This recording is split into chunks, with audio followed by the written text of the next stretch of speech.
Карт тарыхтын сырачыла элек чаткал. Чаткал өрөөнү жаратылышы кооз, тарыхы терең аймак. Жаратылышына кол тийбегендей эле ушул күнгө чейин аймактын тарыхын изилдөө, археологиялык казууларды ишке ашыруу кенен жүрө элек. Бизде көрсөтүүсүнүн кезектеги чыгарылышында чаткал өрөөнү дарыянын жээгиндеги байыркы доордон берки келаткан жашоо, тарыхый жайларды изилдөөлөр тууралуу ачык булактардагы маалыматтарды айтып беребиз. Чаткал дарыя өрөөнү менен өзгөчө. Ал түштүк батыш Теңир тоодогу дарыя.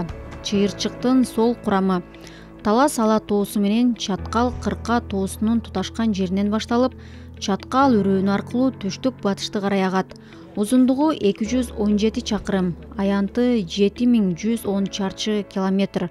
Аймакты кооз аскалар менен тоолор, чокулар курчап. Чокулардын айрымдарынын бийиктиги 4000 метрге чейин жетет. Заманбап Чаткал району болуп уюшулганына 100 жылга жете элек. Бирок өрөөндүн мындагы жашоонун тарыхы тереңде. Буга ушуга чейин изилденген жана изилденип бүтө элек тарыхый жайлар, археологиялык казуулар, документтер, уламыштар негиз болот. Чаткал өрөөнүнүн аймагынан Борбор Азия менен Фергана өрөөнүнүн жана Ташкент оазисин байланыштырган улуу жибек жол өткөн. Бүгүн бул жерден байыркы шаар калдыктарын, петроглифтерди көрүүгө болот. Өрөөндү байыркы замандан бери эле эл байырлап келген. Өзбекстан тарабынан палеолит дооруна тиешелүү объектилер, шаар калдыктары табылган.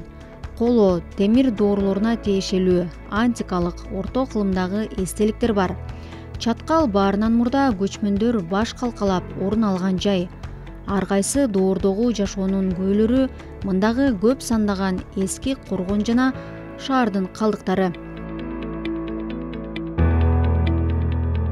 Чаткал өрөөнү өзүнчө уникалдуу өрөөн. Тарыхый маданий мурастардын жайгашышы да өзгөчө. Өткөн кылымдын 50-жылдары археологдор изилдеп бир канча ачылыштарды жасаган. Ал Чандалаш тургун жайы, анда неолит дооруна, биздин заманга чейинки 1000 жылдыктын экинчи жарымына таандык археологиялык эстелик табылган. Ал эстелик Жалал Абад облусунун Алабыка районундагы Чандалаш жана Чаткал сууларынын кошулган жеринде жайгашкан. Анда табылган таштын чамындылары, бычаксымал жалпак таштын сыныгы, таштын чордону менен өрөөн Даван мамлекетине таандык болгон дешет изилдөөчүлөр.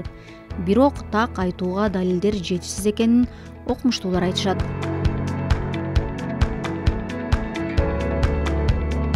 Андан бери аймак көп деле изилдене элек. Өрөөндө коло доорунан баштап орто кылымдарга чейинки өтө көп эстеликтер жайгашкан. Алардын негизгилери республикалык маанидеги эстелик катары коргоого алынган. 10-11 кылымдарга таандык Гүлбөз хандын чалдыбарын ЮНЕСКОнун маданий мурастарын коргоо тизмесине киргизүүгө аракеттер бар. Орто кылымдарда Чаткал өрөөнүндө 3-4 ири шаар болгон. Алардын айрымдары антикалык доордо курулуп, кийин кайра салынып турган. Андан тышкары Чаткал тээ байыртадан кен байлык казган аймак болуп эсептелгендиктен, ошол орто кылымдардагы Караханилер доорундагы улуу жибек жолу өнүгүп турган кезде Чаткал Талас өрөөнүндө күмүш, алтын кендерин чыгарган жайлардын орду бар. Бирок тилекке каршы бул Совет мезгилинен кийин тарыхый жай катары аз бөлүгү гана сакталып калган. Мисалы Кара дөбө деген жерде кен кол менен казылган дөбөлөр, рудалар кездешет. Аны туристтик объект катары колдонууга болорун адистер айтып келишет.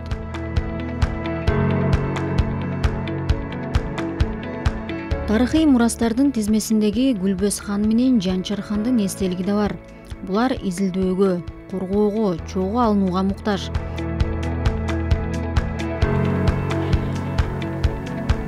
Тарыхый эстеликтерден Гүлбөз хан менен Жанчар хандын эстелигинин ортосунда 10-12 кылымга таандык Ыдырыс пайгамбардын да күмбөзү бар. Аны пайгамбардын күмбөзү эмес, кадам жайы деп таташат. Ал Жаңы Базар айылынын күнчыгыш тарабындагы бийик тектирчеде жайгашкан. Алгач бул жерде 3 күмбөз болгон. Азыркы күндө Ыдырыс пайгамбардын атынан аталган 2 гана күмбөз сакталып калган.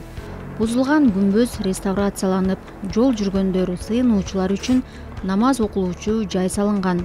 Археологиялык казуулар ырастагандай, ал күмбөздөрдөн биздин замандын 4-5 жана 11-12 кылымдарына жана 15-16 кылымдарга таандык ар кандай калыптагы жана ыраңдагы кыштар табылган.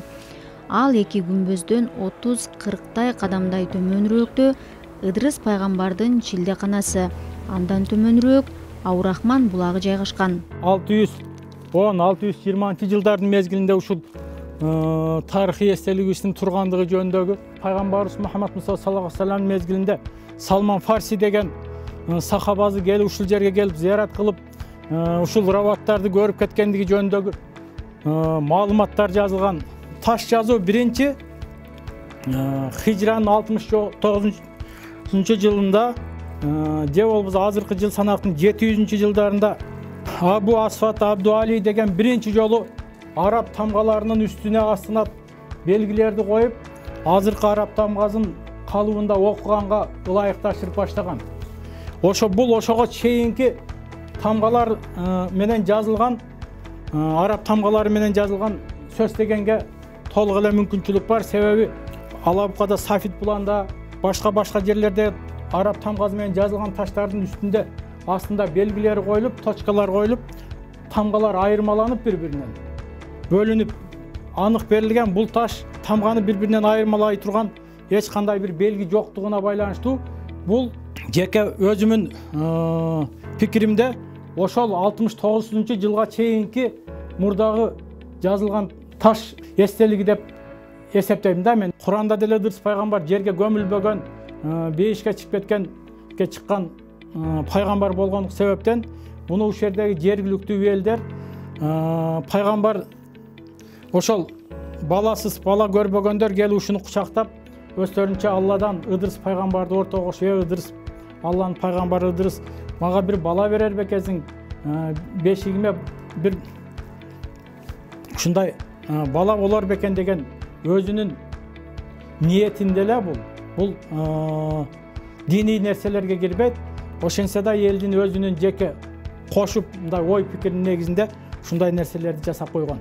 Бир мезгилдерде Улуу Жибек жолунун бир тармагы болгондук себептен бул жагы Ташкент, бул жагы Таласка өткөн, мындай келсе бияка Аксы, Алабукага өткөн, бияка келсе Казакстанга кеткен бир Улуу Жибек жолунун ортосу болгон болуп, көптөгөн адамдар зыярат кылып келип турган экен. Бизде Союз мезгилинде деле бияктан Ташкенттен, Казакстандан, Таластан, Аксыдан көптөгөн туристтер келип турган. Азыр деле ошондой туристтер жайдын күнү келет. Ыдырыс пайгамбардын күмбөзүнө зыярат кылгандардын саны жыл сайын артууда. Келечекте Чаткалдагы башка дагы тарыхый жайларга археологиялык изилдөөлөрдү жасап, тарыхый объектилерди калыбына келтирсе, өзгөчө өрөөндүн аты алыска, даңкы далайга жетип, туристтерди кызыктыруучу жайга айланаарына шек жок.